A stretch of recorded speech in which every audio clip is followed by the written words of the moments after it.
Hey guys, welcome to another episode of the Vinyl Den, your channel for record collecting by record collectors. My name is Nick.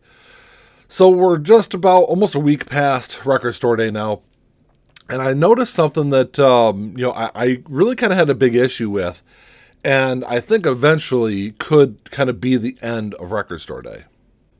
If you haven't done so yet, make sure you click on that link down below and go check out the Vinyl Den Facebook group. I know I say it every episode, but it's just a cool place to continue the music conversation. There's also a couple other links down there. There's one for the Vinyl Den merch page, where we have t-shirts and sweatshirts on there. There's a link for the Spotify and Apple Music playlists, where every week we're just compiling music that we're talking about here on the channel, putting it together on a nice playlist for everyone to enjoy. There's also a link for the Vinyl Den Patreon page. If you want to support the show, it's always greatly appreciated, and you can support the show for as little as $1 a month. Of course, if you enjoyed the episode, make sure you give me the old thumbs up, hit that subscribe button down below, and make sure you hit that notification bell so you're notified every time we release new episodes.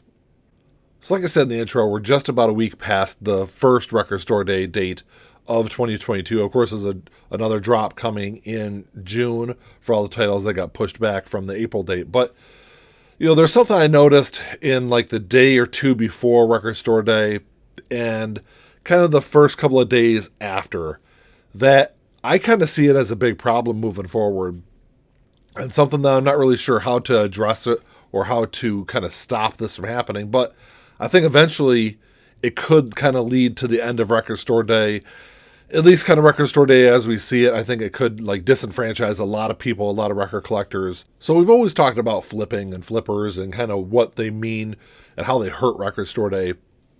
And if you're unfamiliar with what the term means, flipping or flippers, or these are the people that go out and sit in line on Record Store Day with really no intention of listening to the music. They're only there to buy as many copies as possible of whatever the hot album is going to be, and try and turn it around and sell it on eBay or on Discogs for super inflated prices. And we always talk about this because I think it really hurts the fans of these albums. Take the Taylor Swift 7-inch, for instance. It was super limited. There was only 10,000 copies available.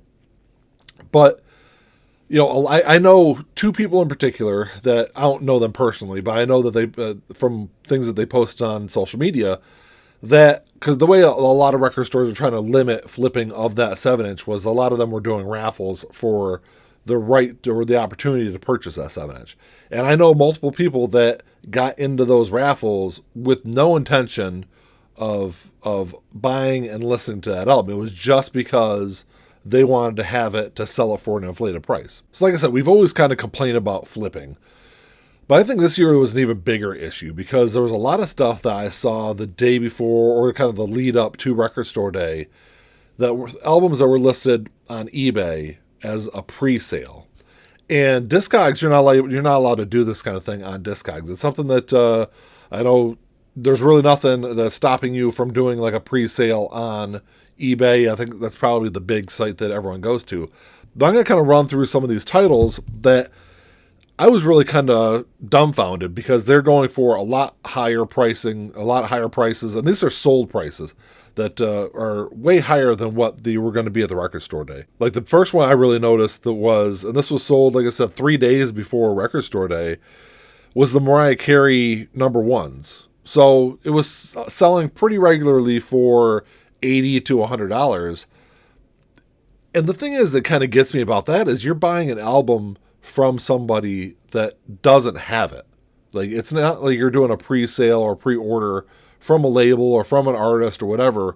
These are people that are hoping to have these copies. So you're buying it without really knowing whether or not you're going to get it. So unless you live hours away from a record store, it's a lot easier to go to the record store and pick that thing up. That's something that wasn't super limited.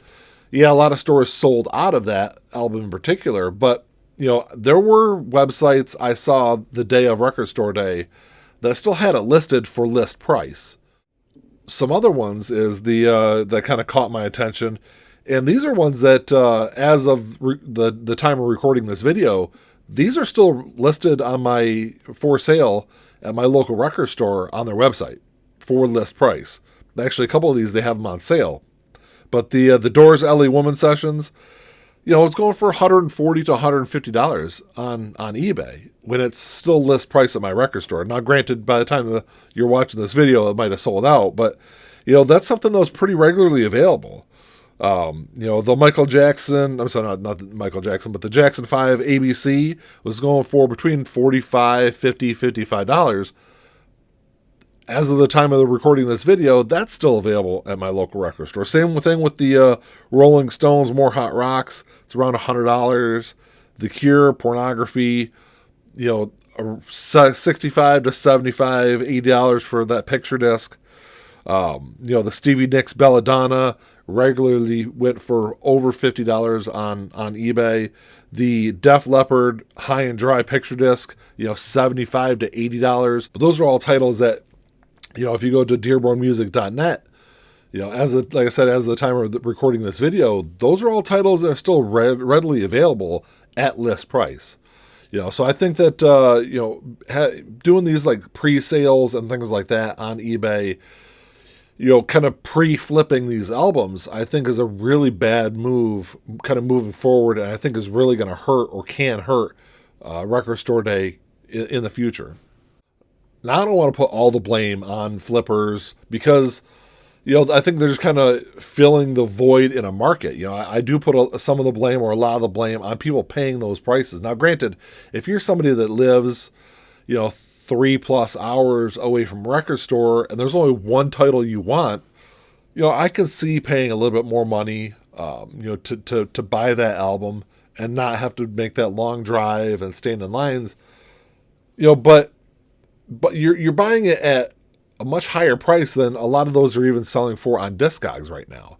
And that's kind of why I think that it's such a bad thing. And it really hurts music fans because it hurts the people that really want those albums and really enjoy those albums. And it's forcing them to pay higher prices for those albums. So unfortunately, there's really only two ways, I think, to really combat this issue. And that is one, for eBay to stop allowing pre-sales on their website, which isn't going to happen. They've shown zero interest in doing it previously, so I don't expect them to do that. So unfortunately, it falls back on the consumer, and to stop paying these super inflated prices for albums. And I know it's something I've talked about really for a while now for used albums on the third market, on the resale market. So unfortunately, there's really only two ways, I think, to really combat this issue. One would be for eBay to stop allowing pre-sales on their website, which isn't going to happen. They've shown zero interest in doing this previously, so I don't expect that to happen. So unfortunately, it's going to fall back on the consumer. And, I've talked about this before, about the used vinyl market, the resale market. It kind of falls back on the consumer to not pay these super inflated prices. And, I know it's really hard if you're a, Mariah Carey fan and, you're a huge fan of her music and you really want the RSD release. It's hard not to pay, $80, $90 for that album if you don't have the ability to go out to the record store.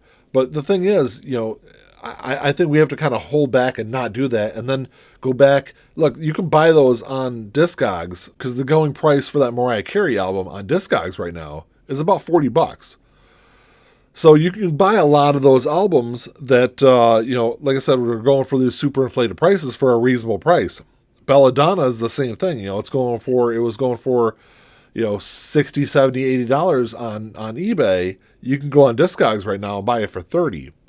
And that's what I'm saying, though, is it really makes no sense to go out there and pay these prices and kind of feed into this issue when you can still get those at a reasonable price. And like I said, you can go to dearbornmusic.net, and they've got a whole bunch of Record Store Day stuff left on their site. I know Plaid Room is another great place to find RSD releases online.